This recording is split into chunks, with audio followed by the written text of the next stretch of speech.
Magandang umaga po. Narito na po ang magiging lagay ng panahon ngayong araw ng Biyernes, January 3, 2025.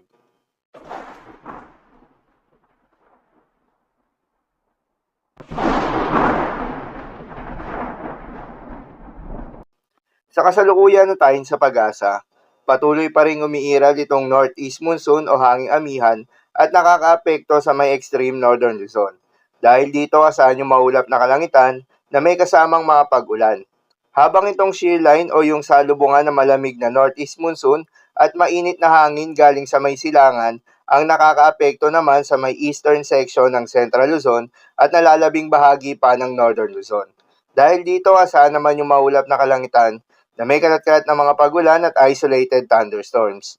Easterlies naman o yung mainit na hangin galing sa may silangan ang umiiral din ngayon at nakakaapekto sa ilang bahagi ng eastern part ng ating bansa.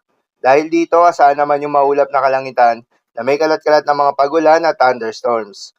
Habang mga localized thunderstorms naman ang iiral sa nalalabing bahagi ng ating bansa, dahil dito asahan naman yung generally fair weather condition maliban lamang sa mga panandaliang buhos ng ulan, lalo na sa hapon o gabi.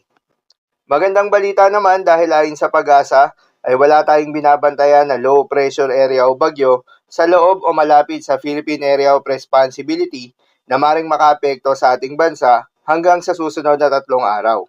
Ngunit kailangan pa rin nating maging handa dahil ayon nga sa datos ng pag-asa, posibleng may isang bagyo na pumasok o mabuo sa loob ng Philippine Area of Responsibility ngayong buwan ng Enero na may tsansang maglandfall sa may Eastern Visayas o kaya naman sa may Caraga region. Ngunit posible din naman itong lumihis ng ating bansa.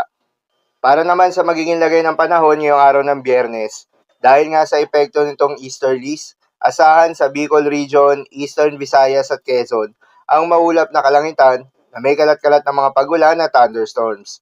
Posible ang mga pagbaha o pagguho ng lupa dahil sa katamtaman hanggang sa kung minsan ay malakas na pagulan. Habang sa Apayao, Cagayan, Isabela at Aurora ay asahan naman yung maulap na kalangitan na may kalat-kalat na mga pagulan at isolated thunderstorms. Dulot naman yan ng shear line. Posible rin ang mga pagbaha o pagguho ng lupa dahil sa katamtaman hanggang sa kung minsan ay malakas na pagulan. Habang sa Batanes ay asahan naman yung maulap na kalangitan na may mga kasamang mga pagulan na dulot ng northeast monsoon. Posible rin ang mga pagbaha o pagguho ng lupa dahil sa katamtaman hanggang sa kung minsan ay malakas na pagulan.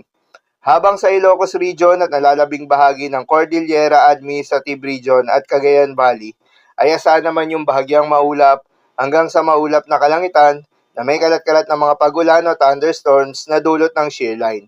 Posible rin ang mga pagbaha o pagguho ng lupa during severe thunderstorms. Habang sa Metro Manila at nalalabing bahagi pa ng ating bansa, ay asahan naman yung bahagyang maulap hanggang sa maulap na kalangitan na may kalat-kalat ng mga pagulan o thunderstorms na dulot ng localized thunderstorms. Posible rin ang mga pagbaha o pagguho ng lupa during severe thunderstorms. At dahil nga sa epekto nitong shear line, posible ngayong araw ang moderate o heavy rain sa may Cagayan at Isabela.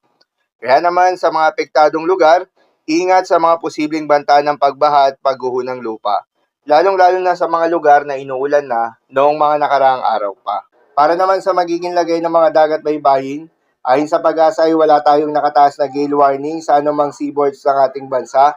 Ngunit iba yung pag-iingat pa rin sa mga kababayan nating mangingisda at yung may mga maliliit na sasakyan pandagat na maglalayag particular na sa may northern seaboards ng Luzon dahil inaasahan pa rin yung katamtaman hanggang sa maalo na karagatan, dulot yan ng northeast monsoon. Habang banayad hanggang sa katamtaman ng mga pag-alo naman sa nalalabing seaboards ng ating bansa. So yun lamang po para sa lagay ng panahon ngayong araw ng Biyernes. Keep safe everyone.